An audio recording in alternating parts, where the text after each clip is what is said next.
Korah challenges the power structure, Moses and Aaron. So here it goes. We are living through the Black Lives Matter protest against racism in general and against racial inequality and policing in particular. Hi, Robert. Hi. The desire for iconoclasm, a word that I just learned, which seemed appropriate to this, upending the political structure, is natural and necessary every so often. How we go about it should be based on our principles. Shelly, I'm getting some background noise over there. You can try to minimize. I'll shut. All right, thank you. How we go about it should be based on our values and principles and not only the passions of the moment. All right. While protesting is a valued universal right in modern society, violence, looting, misinformation, and extreme demands are mostly considered not acceptable. The main theme of this week's parsha is the revolt by Korah, also spelled Korah with a C, and his followers. The protest is seen as bad and is crushed by not just the deaths of Korah and his 249 followers, but by an additional 15,000 sympathizers. It brings to mind the question, what is acceptable protest, revolt, rebellion? In this case, I will explore the rabbi's perspective, primarily the Midrash, on the Korah rebellion, and hopefully stimulate thought and conversation about what is right for us in this historic moment. One such question is it reasonable and or helpful to compare the two situations at all, right? So here's the text, and then we'll go from there. Vayikach Korah ben Yitzhar, and Korah the son of Yitzhar, ben Kahath ben Levi. Right? It gives his lineage right up front to let you know that he wasn't just anybody, but he was a direct descendant from the one of the 12 tribes, Levi, and he was an important guy. All right, let's go straight to the English. Now, Korah, son of Yitzhar, son of Kahat, son of Levi, betook himself, an interesting word, betook himself, along with Datan and Abiram, sons of Eliab, and On, son of Peleth, descendant of Reuben. Right, so these were his allies. They weren't necessarily Levites. A lot of them were from the tribe of Reuben. To rise up against Moses together with 250 Israelites, chieftains and community chosen in the assembly, men of repute. Right, so he recruited leaders, not just ordinary people. They combined against Moses and Aaron and said to them, "You have gone too far, for all the community are holy, all of them, and the Lord is in their midst. Why then do you raise yourselves above the Lord's congregation?" When Moses heard this, he fell on his face. And, reading this line, the image of, in some of the protests, policemen or politicians, taking a knee or something like that came to mind. Again, you can decide for yourself whether that's a fair comparison or not. And obviously over here, it doesn't explain why he fell on his face. It just says he fell on his face. The obvious reason is that he's upset about, this protest against his authority. But is this falling on his face an expression of humility or despair? It doesn't say. But then he spoke to Korah and all his company, saying, come morning, the Lord will make known who is his and who is holy, and will grant him access to himself. He will grant access to the one who he has chosen. Do this, you Korah and all you band. Take fire pans, and tomorrow put fire in them, and lay incense on them before the Lord. So this immediately calls to mind a different incident with fire pans, when the sons of Aaron took their fire pans during the dedication of the tabernacle and went off program and decided to offer additional sacrifices, and they got zapped for doing so. And so essentially here, Moses is using the same formula and saying God's going to decide when an offering with a fire pan is brought appropriately, it's accepted and it's beautiful. When it's not, the consequences are swift and clear. Then the man whom the Lord chooses, he shall be the Holy One. You have gone too far, sons of Levi. Right? Essentially saying there are things that, there are complaints that are acceptable, and we've seen that, right? The example that I've mentioned several times, the daughters of Salafchad, right? That was a complaint, and we had another one recently. It's not coming to mind. Interestingly, there's an opinion that, never mind, I'm mixing that up with last week. All right, but he's saying here, this is too much. Moses said further to Korah, "Hear me, sons of Levi," even though they weren't all sons of Levi, right? It said at the beginning that some of them were from the tribe of Reuven. It is not enough for you that the God of Israel has set you apart from the community of Israel and given you access to him to perform the duties of the Lord's tabernacle and to minister to the community and serve them. Now that he has advanced you and all your fellow Levites with you, do you seek the priesthood too? So Moses is going on the assumption that this is really Korah's agenda and the other Levites with him, and the other ones who are with him, it's, they're kind of just tagging along, because otherwise this argument wouldn't make sense for everybody, because the Reubenites were not chosen to do, any special work in the temple. So anywhere that it's in bold, I made it in bold to kind of, because I figured that was important to what we're talking about. Truly, it is against the Lord that you and your company have banded together. Right? He's saying this is not about me. This is God you're rebelling against. For who is Aaron that you should rail against him? Moses sent for Dathan and Abiram, sons of Eliab, but they said, we will not come. And they said, is it not enough that you brought us from a land flowing with milk and honey to have us die in the wilderness, that you would also lord it over us? Even if you had brought us to a land flowing with milk and honey and given us possession of fields and vineyards, should you gouge out those men's eyes? We will not come. Moses was much aggrieved, and he said to the Lord, pay no regard to their oblation, right, their offering. I have not taken the ass of any one of them, nor have I wronged any one of them. And Moses said to Korah, tomorrow you and your people and your company appear before the Lord. You and they and Aaron, each of you, take his fire pan and lay incense on it.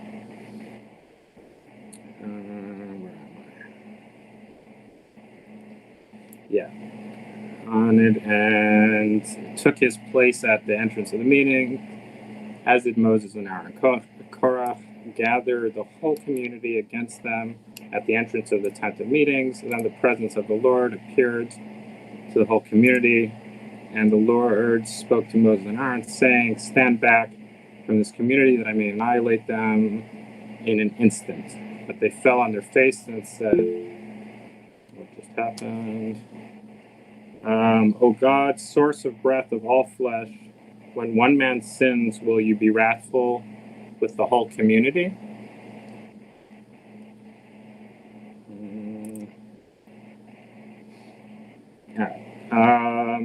The Lord, so this is an interesting little tidbit, side tidbit that we can touch on later.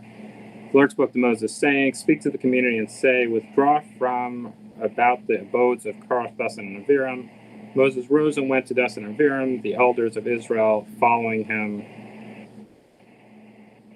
He addressed the community, saying, "Move away from the tents of these wicked men, and touch nothing that belongs to them, lest you be wiped out for all their sins." So they withdrew from about the abodes of Korah, Dathan, and Abiram. Now Dathan and Abiram had come out, and they stood at the entrance of their tents, and basically the earth swallowed them up, right?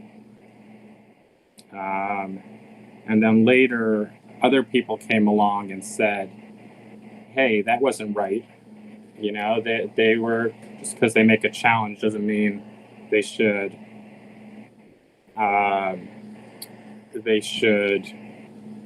die."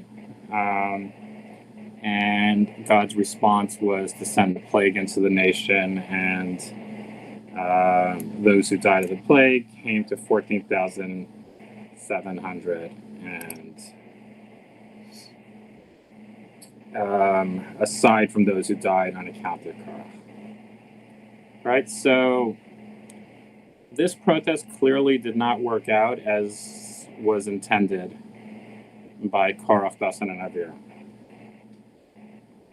What exactly they intended is not entirely clear, but it is clear that they were challenging the authority of Moses and Aaron, and that despite the warnings, they didn't follow. All right. So who was Korah? We know that he was a Levite. What else do we know about him? And by the way, if anybody has questions along the way, feel free to jump in. But like I said before, I realize that, I'm kind of veering close to political territory here, so please be respectful with opinions. And did he have pure motives, or was he just a power-hungry person pretending to be a man of the people? Right? We so often see the heads of populist revolutions then go and become dictators. Following the text from the Talmud Pesachim, we know that he was wealthy. Right? Is that important? Maybe yes, maybe no. So this is from the Babylonian Talmud. With regard to this matter, Reb Chama bar Hanina said, Joseph hid 3 treasures in Egypt. One of them was revealed to Korah, one was revealed to Antoninus ben Asaverus, king of Rome, and one is hidden for the righteous in the future. With regard to Korah's wealth, the Gemara cites the verse, "Riches kept his owner to his hurt," from Ecclesiastes. Rabbi Shimon ben Lakish, our old friend, Rabbi Shimon ben Lakish, said, "This is the wealth of Korah which caused him to grow arrogant and lead to his destruction. As it is stated, and what he did to Dathan and Abiram and the sons of Eliab, son of Reuven, how the earth opened her mouth and swallowed them up, and their household and their tents, and all the sustenance that was at their feet." Rabbi Elazar said, this is referring to a person's money that stands him upon his own 2 feet. Rabbi Levi said the keys to Korah's treasuries were a load of 300 strong white mules. It's not entirely clear to me the significance of the mules or their color, but here it is. And they were all keys and locks made of leather. Again, what the significance of this is, I have no idea. But essentially, the message here is that Korah's wealth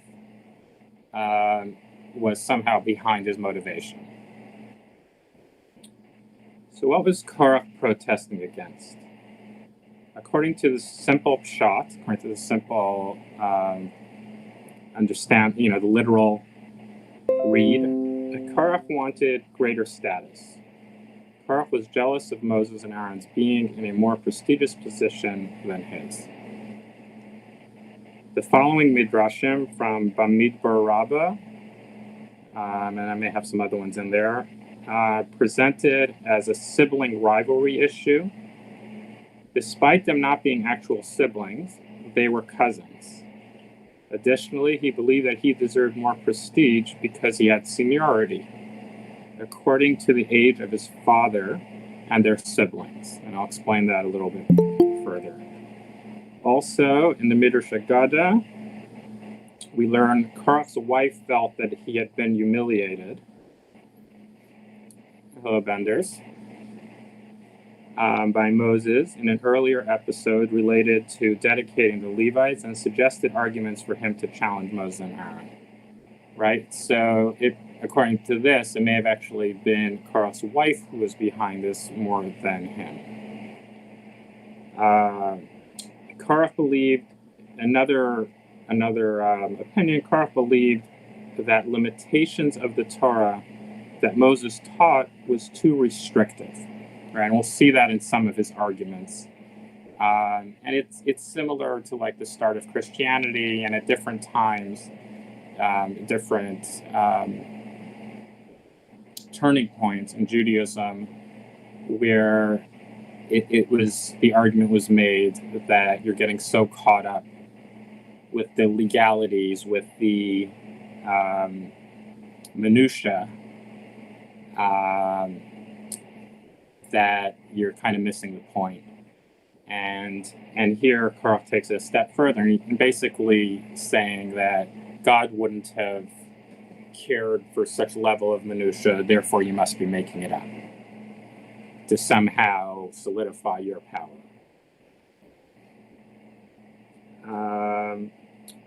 Another explanation is Korah was arguing for democracy. Right, this is a more modern, at least that we can relate to, and not theocracy. Right, they were basically in a theocracy. And he says, "You have gone too far, for all the community are holy, all of them, and the Lord is in their midst. Why then do you raise yourselves above the Lord's congregation?" Right? So he's not saying, I want the power, supposedly. He's saying we should all have the power, which essentially is democracy. All right, so the first midrash. What does it mean? Hadahu l'chsiv, ach nifsha mikurious oz. So this is the sibling rivalry explanation. A brother offended is more formidable than a fortified city. Right? It's an interesting quote there. A brother offended or sister offended is more formidable than a fortified city. The brother offended is Korah. And they're doing this based on a play on words. So the root, if you can see over here where I'm highlighting, RT means the root of the word, and PSH is basically the equivalent of Thay, Shin, Hey, Pesha, and they're kind of going off of that, and as you'll see in different places where that root word is used, it kind of means something similar. So that's what that means. It took me a minute to figure out what exactly they were going for with that, but eventually I figured it out. Rabbi, just 1 second. I didn't get that. How is a brother Pesha? I don't get that. So let's go to the Hebrew and see what they're basing it on.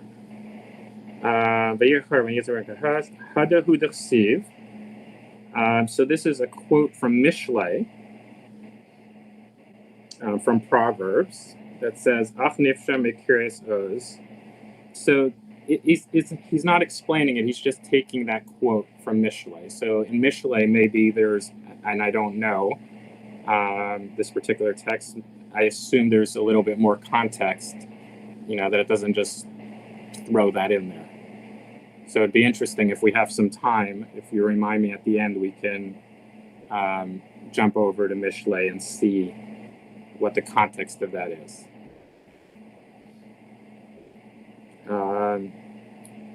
And I'll post this sheet. I've been doing that now every week. So if anybody wants to kind of go a little deeper with any of it, it should be pretty easy to get a hold of. And if you have any questions about how to get a hold of it, just let me know. All right, so a brother offended is more formidable than a fortified city. So Korah, the brother offended is Korah in that he sided against Moses. So he rebelled and sank from whatever glory that he possessed. Now offended, Pesha can only imply rebellion. And this is the other cases where that root word is used. So for example, in Kings 2, right, Malachim has, just like the book of Samuel, there's Samuel 1 and Samuel 2. Kings, there's also Kings 2.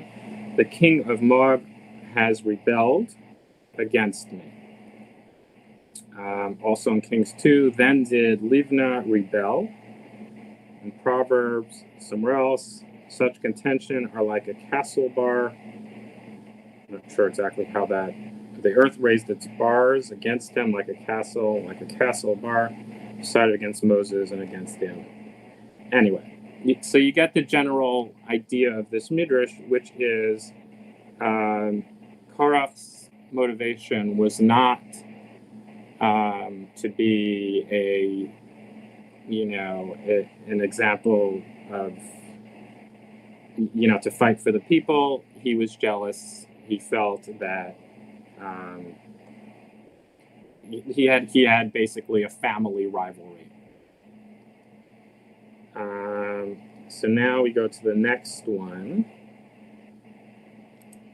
which is a similar argument, also a family argument. This is from Bamidbar Rabbah as well. Now Korah betook himself because what did he dissent? Because of Eliphaz, the son of his father's brother, who had been appointed prince, who had been appointed the Nasi, the prince over his clan. So Levi had 4 sons, I think. Well, let me see how much it spells it out. I'll fill it. So it says in Numbers 3:30, and the prince of the ancestral house of the Kohatites. So Kahat was one of the children of Levi, and the prince was Eliphaz ben Uziel. Korah said, "Father had 4 brothers. It is so stated, and the sons of Kahat were Amram, Yitzhar, Hebron, and Uziel. As for Amram, the firstborn, his son Aaron attained greatness, and his brother Moses attained the kingship. So who deserves to get second place in terms of honors should not be the second son. Now I am Yitzhar's son. Yitzhar is the second one. I deserve to be prince of my clan. But he has appointed the son of Uziel, and Uziel is the last son. Should the youngest of father's brothers become superior to me? See, I am dissenting and declaring everything invalid, whatever he had done. Therefore, now Korah took up his argument. So he felt justified. Again, he was seeking prestige, but he felt justified in doing it because he said, "This is the way it's done, right? That we have a system of hierarchy, and it's not fair." Right? Of course, we know other examples in the Torah. One of the great examples is King David. Right? He was the youngest son. He was still picked, and there are other examples like that where it doesn't always follow this hierarchy, and it does pick the best person for the job.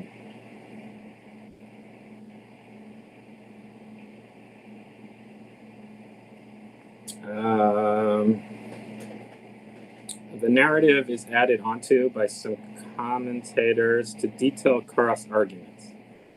The following is from Wikipedia because I wasn't able to get an English translation. Unfortunately, despite having incredible resources of Torah on the internet, for example, in this website, Sefaria, there's still a lot of texts that are not translated. And hopefully that, they'll continue to make progress. And if you have a few extra shekels that you want to throw in their direction, that might help them along a path. There's a house filled with the books of law. So this is one of the arguments that Korah makes. And I think I actually found a translation of it later anyway, but I did this earlier. Does a house filled with the books of law need a mezuzah? Right? So imagine, for example, a library in the synagogue. Right? You're already in a synagogue building, and it's full of texts of Torah. Moses replied, nevertheless, it still needs a mezuzah. Whereupon Korah said, the presence of the whole Torah, which contains 175 chapters, does not make a house fit for habitation, yet you say that one chapter of it does so? It is not from God that you have received these commandments, you have invented them yourself. Okay, pretty strong argument. So he came prepared, so he followed that one up with another one. He then assembled 250 men, chiefs of the Sanhedrin, right? Like we said before, it seems these people, according to this medrash, they were all chiefs of the Sanhedrin, which is a little bit hard to understand because the Sanhedrin was made up of about 80, I think. So I'm not sure exactly if they mean the literal Sanhedrin or just chiefs, and they're using that word. And having clad them in taliot, right, or as we Ashkenazim would say, talesim. So each one had a talit on of blue wool, but without fringes, prepared for them, without fringes of blue, prepared for them, and he prepared a banquet for them. Right. So as we mentioned last week, even though our current taliot don't have a string of blue in them, that was a critical part of it. And the reason we don't have it is because we don't exactly have the dye to do it. We're not sure exactly what it is or how to access it. But in Korah's mind, that was the key to the talit. And so here it goes, a similar argument to the previous one. Aaron's sons came for a priestly share, but Korah and his people refused to give the prescribed portion to them, saying that it was not God, but Moses who commanded those things. I'll explain the connection in a second. Moses, having been informed of these proceedings, went to the house of Korah to effect a reconciliation, but the latter and his followers rose up against them. Basically, the argument is, and I think I might have it later,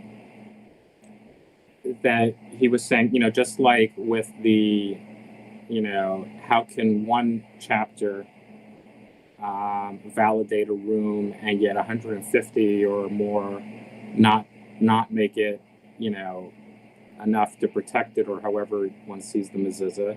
Similarly, if the whole garment is made of this special dye, then why would you need additional tassels that have the dye? And since Moses is saying that you need it, he must be making it up. And then Korah continues, and this kind of connects to what we were saying before. There was a lot of resentment about the taxes, right? I assume most people are not thrilled to be, shelling out chunks of their earnings to the government. In this case, they had to give portions to the Kohanim. And it was hard. So this is a parable that I don't remember exactly what the source is, but also a midrash suggesting that this is what Korah said, or he may have said this in addition to those other things. Korah incited all the people against Moses, arguing that it was impossible to endure the laws instructed by the latter, by Moses. He told them the following parable. A widow, the mother of 2 young daughters, right? So he's kind of setting it up that you should have pity on them and sympathy, had a field. When she came to plow it, Moses told her not to plow it with an ox and an ass together. Right? The assumption is that she didn't have 2 oxen or 2 asses. When she came to sow it, Moses told her now to sow it with not to sow it with mingled seeds. Again, the assumption here is that she had limited means, and that would make it more difficult. At the time of harvest, she had to leave unreaped the parts of the field prescribed by the law. While from the harvested grain, she had to give the priest the share to him. The woman sold a field, and with the proceeds bought 2 sheep. But the firstborn of these, she was obligated to give to Aaron the priest. And at the time of sharing, he required the first of the fleece also, he meaning Aaron, the Kohen. The widow said, I cannot bear this man's demands any longer. It will be better for me to slaughter the sheep and eat them. But Aaron came for the shoulder, the 2 cheeks, and the maw. The widow then vehemently cried out, If you persistest in thy demand, I declare them devoted to the Lord. And Aaron replied, In that case, the whole belongs to me. And basically all of this to say the burden is just too much. You're demanding too much from us. It's not fair. And again, the underlying argument is this is not really coming from God. It's you guys just taking advantage of us. Whereupon he took away the meat, leaving the widow and her 2 daughters wholly unprovided for. Right? An interesting aspect to this whole thing that some of the commentators point out is that Moses responds to this rebellion pretty forcefully and very visually. He's prostrating himself. He falls on his face and all that. Aaron is silent. And some say that Aaron was, even though an argument like this is really more against Aaron than it is Moses. But Aaron's tact was to let them vent, let them get it out of their system. I didn't invent these laws. It's not my problem. I'm not gonna argue with them. As opposed to Moses, who seems maybe offended or hurt or feels the need to push back. Let's see. Yeah, so this is one of the texts that I couldn't find a translation for. Oh, so this is the spells out the Talit argument, which I kind of spelled out already, so I'm just going to skip it. Okay. So Moses' response, and this is my own words here. I have nothing against democracy. It's just that I actually have a direct prophecy from God, and I can prove it. Right? The difference between theocracy and Moses is that theocracy is the person says, I have a direct prophecy for God, or I am God, and they can't prove it. Right? In which case, they're using religion, they're using God to control the people, or they're using the idea of God to control the people. In this case, Moses is saying, I'm actually, a servant of this whole operation myself here, and if you don't believe me, I can prove it. Right, and that's where he sets up the fire pan challenge.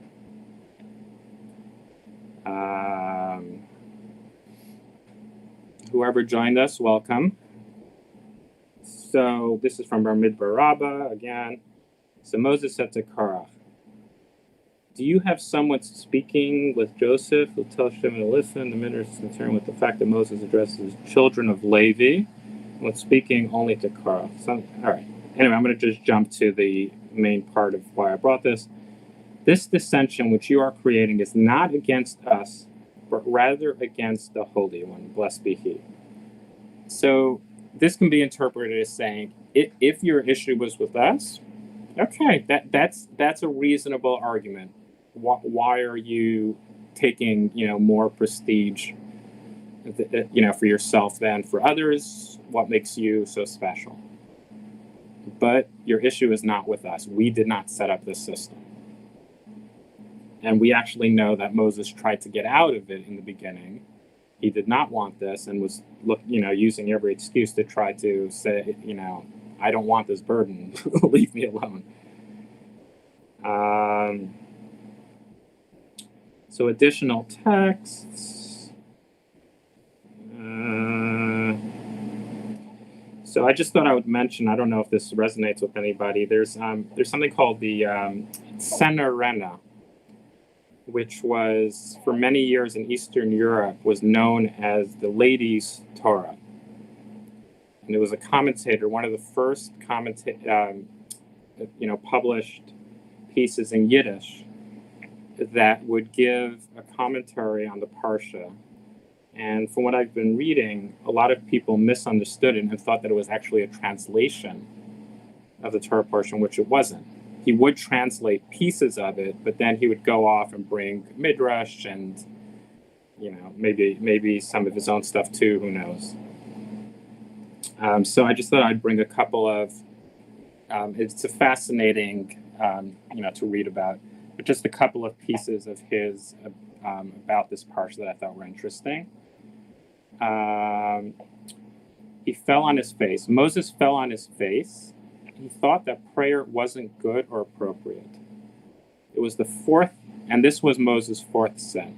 For the first, the golden calf, he prayed, and this was the fourth sin of the nation.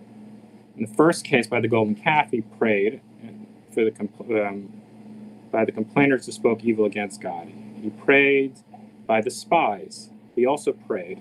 However, with Korah, he was very frightened. He thought to himself, how long should I exert myself to forgive their sins? So this kind of sounds like, despair. I can't pray for them again. This is just hopeless. They're a stiff-necked nation. I just can't do this anymore. We're doomed. Right? The Sener Rena says somewhere else. And in fact, men of the tribes came to them and told about the ploys. So this is the part where I talk about misinformation. There's some midrashim that say that Korah was actually, in order to incite against Moses and Aaron, was just making things up. And in fact, the men of the tribes came to them and told about the ploys used by several priests. And one widow came and said, I had only one you. When my daughter Philil, the priest, fell ill, the priest physician told me to feed her lamb. And the priest came and slaughtered the lamb and took the choicest piece of meat for himself, leaving only the bones for me and my daughter. Right. So this is clearly the Sener Rena is taking that midrash that we mentioned before and sort of simplifying the parable, but essentially saying these priests are taking advantage of us. And lastly, an interesting piece I found by Rabbi Dorf, who's considered one of the most respected rabbis in the conservative movement. And I know Sandy liked that I brought Rabbi Shorsh, I think it was, last time. And I thought this was a nice piece that kind of summed up a little bit some modern thought about the Korah story.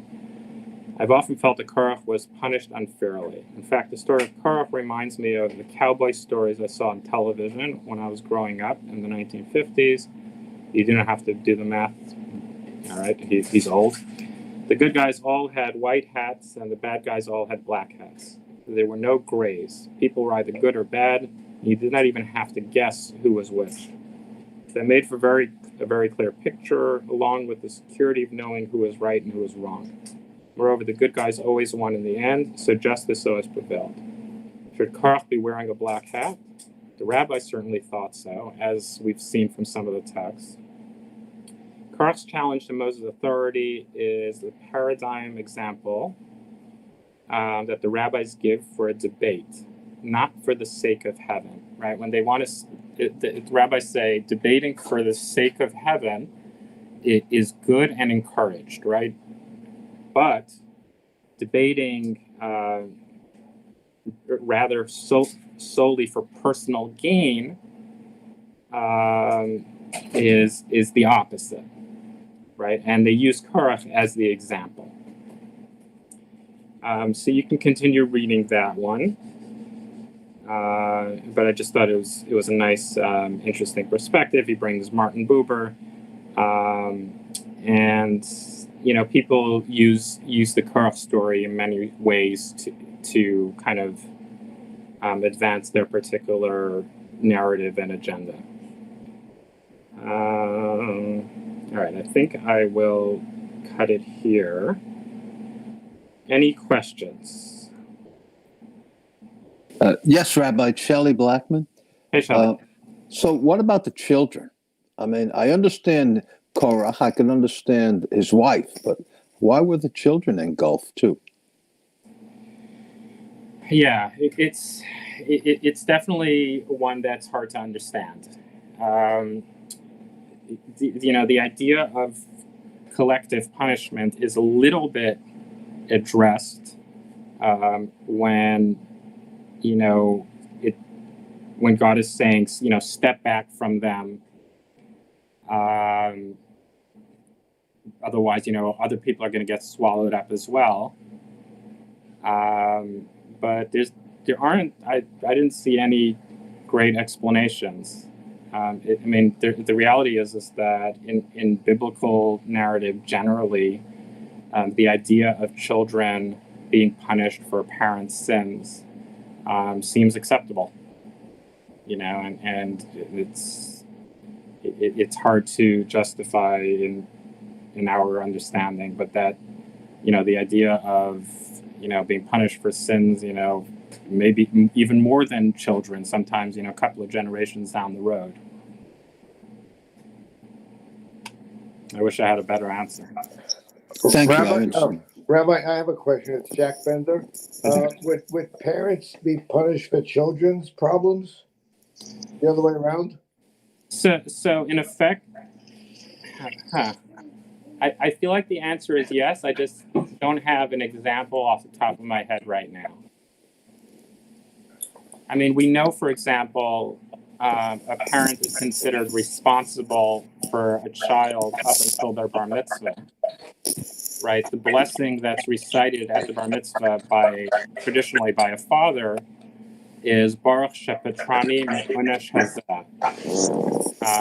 Blessed that I am now free from the punishment of this child, of the punishment of their actions, right? I find when I speak to parents for bar mitzvah, they're very uncomfortable to recite this blessing. Because of this, it's a very hard concept to wrap our minds around in modern times. But that in itself says that parents would be punished for their children's actions. Shelley, did you want to say something else? Oh, I'm just No, thank you. obviously then as an adult child, there may be some issues with the parents. So I'm just curious, it always goes one way, one to the other, but not. Yeah, my understanding is that it goes both ways. And, in terms of the theology of evolution, right? So there's physical evolution and then there's spiritual evolution. And, if one believes that, the God kind of evolves with us, or God sets this whole social evolution in place, then what was acceptable and normal in those times in the environment that they were in was also acceptable then. And what's acceptable and normal in our times wouldn't happen, right? And that's one of the arguments about Korah, is that Korah's argument wasn't necessarily bad, it was just inappropriate for the time. At that time, people couldn't handle democracy, if you will. Right? Still can't in many places. What's that? Still can't in many places. Exactly. Right? And so, according to those that see Korah in a better light, they say, you know what? Korah was, just like some people would argue in terms of, with the defund the police, or, I saw a sign from a protest yesterday that, said abolish prisons. Right. But we do need some kind of deterrence. So, people say, oh, we don't mean literally. I'm like, great. If you don't mean literally, how am I supposed to know that? Because you have a placard that says, looks pretty literal to me.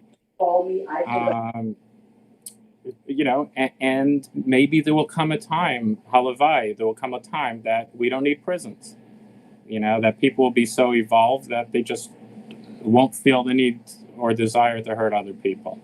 Until then, prisons are better than chopping people's limbs off or gouging their eyes out, or, some other forms of corporal punishment. Rabbi, it's Sandy. Hey, Sandy. Hi. Isn't Korah the one that stabbed that man and woman? The woman was a non-Israelite? No, that was Pinchas. Oh, Pinchas. Okay. All right. Yeah. And I was going to make the argument that he was a zealot to begin with, but that was Pinchas. You're right. Right. And Pinchas was seen as a good guy in that story generally, even though he was a zealot. Right. You're right. Okay. Where the rabbis generally have portrayed Korah as a bad guy, as selfish, not really arguing for democracy, but really just feeling slighted and wanting the power. Yeah. But is that story with the widow actually true?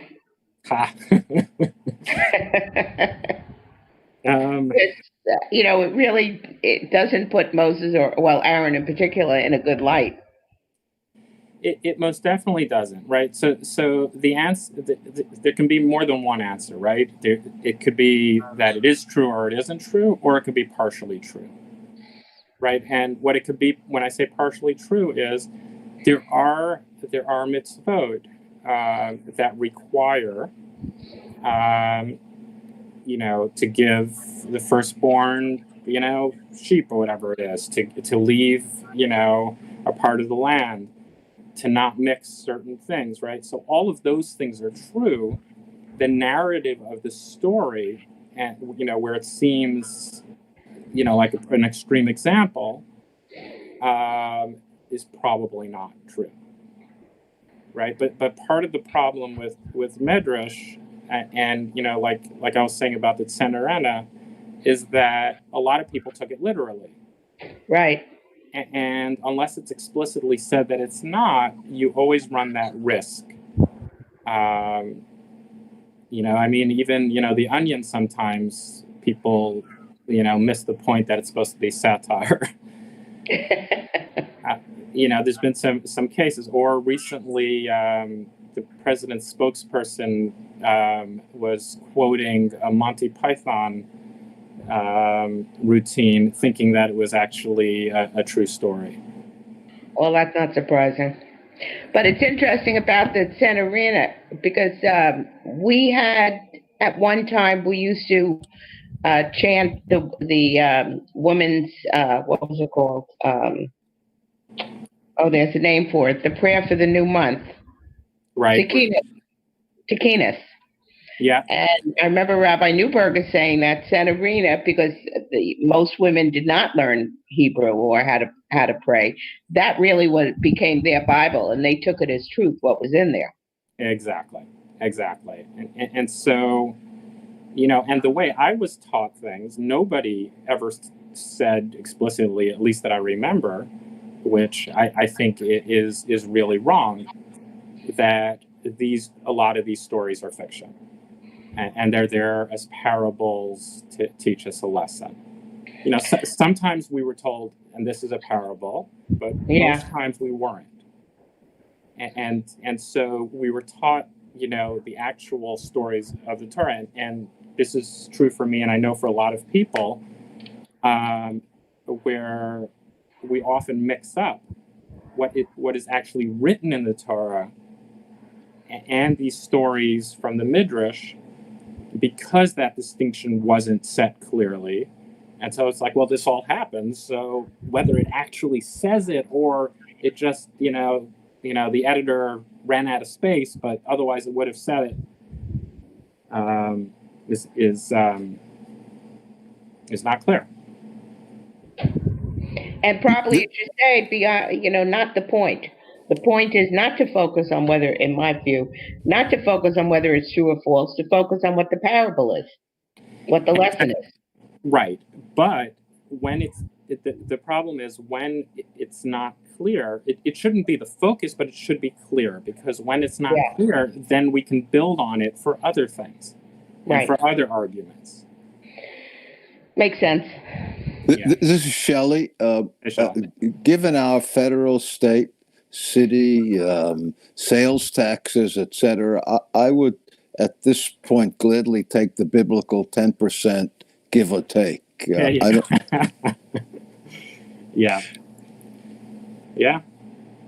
It's it's and probably for us in New York City, it's going to go up right now. That's what it's looking like. In order to take the 10%, you have to be part of the 1%. Oh. It already went up. There you go. Did you receive the real estate tax for this year? It went up by about 20%. 20%? That's what it looks like. Wow. It's figured 15 on ours. Mm-hmm. Huh? It's figured 15%, a quick, 15 to 20%. Yeah. Wow. That's depressing. Yeah. They have to pay from somewhere all this craziness. Well, and I wonder if that was before COVID, when that was set in motion, because COVID is depleting the coffers. Anyway, we can go on a long tangent about that. Happy Father's Day to all the fathers. Yes, Father's Day to all the fathers. Remember Happy Father's Day to you, Rabbi. Thank you. Yes, Father's Day. Enjoy. Yeah. Thank you. I feel like I got a second birthday. Yeah. Right. Very exciting. Even though I still made breakfast this morning. And thank you very much for the presentation. Very illuminating. Yes. Thank you. It's my And pleasure. remember, tomorrow at 7:00, we have the Cantus class on the Lessons of the Fathers, the Sages, at 7, followed by Mariv at 7:30. Okay. Yeah. All right, everybody. Have a great day. Have a good day. All right. Bye-bye. Take care. Have a good day. Bye-bye. Bye-bye.